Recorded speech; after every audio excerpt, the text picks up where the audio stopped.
तुम्हारा बार बार टूटना, खुद को निखारने के सफर में खुद से रूठना। तुम इस सफर में खुद से निराश ना हो जाना मेरे दोस्त, क्योंकि ऊपर वाला भी इम्तिहान उन्हीं का लेता है, खेलता उन्हीं के साथ है जो अच्छा खिलाड़ी होता है। तो यार खेलो यार, इतना टेंशन।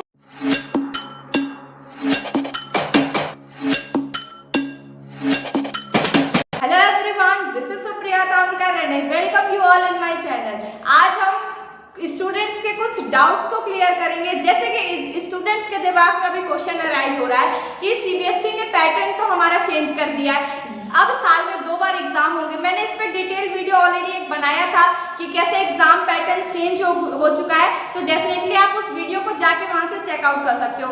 अब क्या हो चुका है, ये सीबीएसई बोर्ड ने ये बता दिया है कि हमारे साल में 2 बार एग्जाम होंगे। अब बच्चों के साथ क्या हो रहा है, बच्चे तो सोच रहे हैं पहले हमारा मार्च में एग्जाम होता था, हम मार्च के लिए खुद को प्रिपेयर कर रहे थे, बट अब हमारा एग्जाम तो नवंबर में ही, जो टर्म 1 हमारा एग्जाम होगा वो नवंबर दिसंबर में हो रहा होगा। तो अब हम कैसे प्रिपेयर करें, हमारी क्या स्ट्रेटजी होनी चाहिए, ये बच्चे बहुत ज्यादा कंफ्यूज हो चुके हैं। तो सबसे पहले हमारे दिमाग में तो ये हमें तो पता चल गया कि सीबीएसई का जो न्यू पैटर्न था वो तो अब आ चुका है, लेकिन अभी तक सीबीएसई ने हमें सिलेबस नहीं बताया। तो काफी बच्चे ये परेशान है कि हो सकता है हम जो सिलेबस अभी पढ़ने वो टर्म 1 में वो इंक्लूड ही ना करें, वो टर्म 2 में इंक्लूड कर दें, ऐसा भी हो सकता है, क्योंकि अभी भी सिलेबस सीबीएसई के साइड से नहीं आया है। तो काफी बच्चे तो सिलेबस पे परेशान है, और काफी बच्चे क्या सोच रहे हैं कि जब हमारा टर्म 1 और टर्म 2 के फॉर्म में एग्जाम होगा, एमसीक्यू के फॉर्म में एग्जाम होगा, तो क्या हमारा जो एग्जाम का पेपर आएगा वो टफ आएगा या इजी आएगा,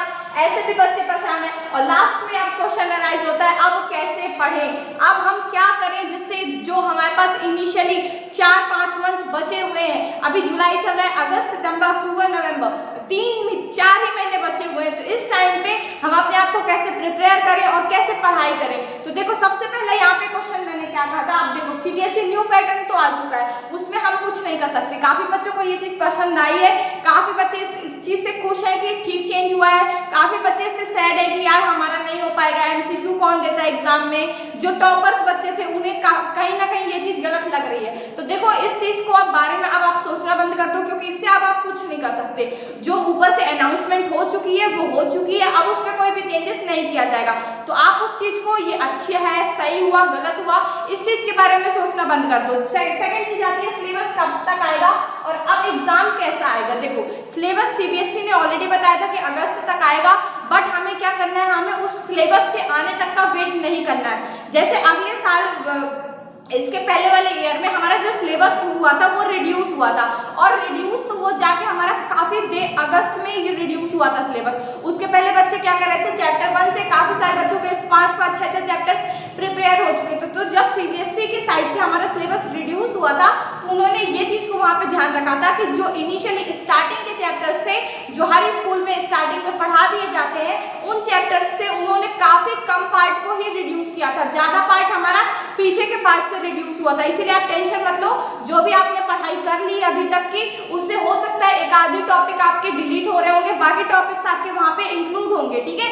तो ये डाउट तो आपका क्लियर हुआ कि जो अभी तक हमने पढ़ रखा है उसका क्या होगा। तो उससे ज्यादा पार्ट रिड्यूस आपका नहीं हो रहा होगा, क्योंकि इसके पहले वाले ईयर में भी सेम यही चीज रिडक्शन हुआ था सिलेबस में, तो बाद वाले पार्ट से ज्यादा चीजें रिड्यूस हुई थी। तो अब देखो ये तो क्लियर हो गया कि जो अभी तक आपने जो भी पढ़ा है, जो भी मेहनत आपने की है, वो आपकी वेस्ट नहीं जाएगी। अब हमारा नेक्स्ट क्वेश्चन क्या राइज होता है कि और भी सिलेबस में क्या ऐड हो रहा होगा। तो देखो आप जब तक अभी आपके पास 15 डेज बचे हुए हैं जुलाई के, तो आप क्या कर सकते हो कि जो भी चीजें आपने 4-4 चैप्टर, 2-2, 3-3 चैप्टर जिस भी चीज के पढ़े, उस चैप्टर के आप फिर से एक बार डिटेल में बिल्कुल जाके पढ़ाई करना स्टार्ट कर दो, क्योंकि ये थर्ड क्वेश्चन ये है ना हमारा, एग्जाम टफ आएगा या पेपर टफ आएगा या कठिन आएगा। तो देखो होने की प्रोबेबिलिटी दोनों चीजें हो सकती है। अगर सीबीएसई ने आपको कहीं ना कहीं से ढील दिया है कि एमसीक्यू बस आने पड़ेंगे, क्योंकि क्या होता था ना 12th बोर्ड में, 10th एग्जाम के एग्जाम में काफी सारे ऐसे बड़े बड़े न्यूमेरिकल्स रहते थे, डेरिवेशंस रहते थे, जो 5-5 मार्क्स के क्वेश्चन रहते। तो अब वो 5 मार्क्स के क्वेश्चन तो 1 मार्क्स में नहीं पूछ पाएंगे, वो टफ क्वेश्चन जो 5 मार्क्स में पूछते थे वो आपसे नहीं पूछा जाएगा। तो ये हो सकता है, ऐसी प्रोबेबिलिटी हो सकती है कि आपका एग्जाम का जो पैटर्न पेपर रहे वो थोड़ा सा कहीं ना कहीं लेवल हाई कर दे। वैसे हर एक क्वेश्चन को वो टफ नहीं बनाएंगे, क्योंकि हर एक क्वेश्चन पेपर में रहता है कि 30% इजी है, 40% 40% एवरेज बच्चों के हिसाब से देख के बनाया गया है, और कुछ हो सकता है इनिशियल 10 to 20% को टफ वाले पार्ट से भी बना दे।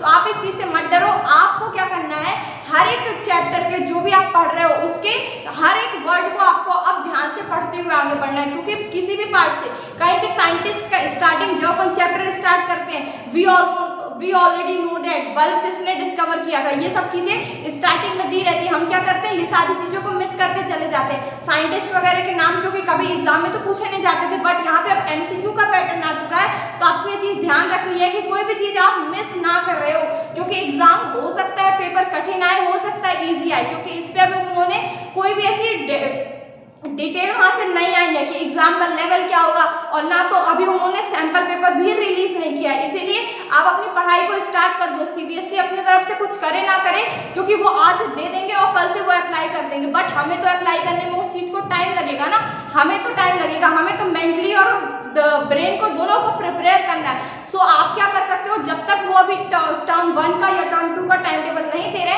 तब तक आप क्या करो, जो भी इनिशियल चैप्टर्स आपने प्रिपेयर किए थे उसको पढ़ना स्टार्ट कर दो आप, और ये चीज को निकाल दो कि कठिन आएगा या आसान रहेगा, इससे हमें कोई भी चीज नहीं पढ़नी चाहिए। कैसे पढ़ना है, एमसीक्यू के फॉर्म में पेपर आना है, तो हमें हर एक डिटेल को, हर एक लाइन को अच्छे से टच करते हुए जाना है, और सिलेबस जब भी आएगा वो हम देखेंगे, उसके हिसाब से अपन फिर पढ़ना स्टार्ट करेंगे। बट अभी आपके पास ये जो 15-20 डेज बचे हुए हैं जुलाई के, इसको आप सिलेबस का इंतजार करने में मत वेस्ट करो। ये बात नोट कर लो, मैंने आपको मंथ भी गिनाए हैं, 3 से 3.5 महीने ही आपके पास बचेंगे, और फिर वहां पे टर्म 2 में तो आपके पास और कम टाइम बचेगा। इसीलिए जो भी आपने टाइम वेस्ट कर दिया है उसको मत देखो कि मैं यार स्टार्टिंग से मैंने पढ़ाई नहीं की, ये नहीं किया, वो नहीं किया। अभी भी आपके पास टाइम है, अगर अभी से आप पढ़ने लग जाओगे, डेफिनेटली आपका जो भी 10th बोर्ड एग्जाम है, 12th बोर्ड एग्जाम है, उसमें आप अच्छा स्कोर करोगे। सो प्लीज मेरी एक रिक्वेस्ट को मानो कि ये जो अभी आपके पास टाइम बचा है, इस टाइम को आप वेस्ट नहीं करो, इस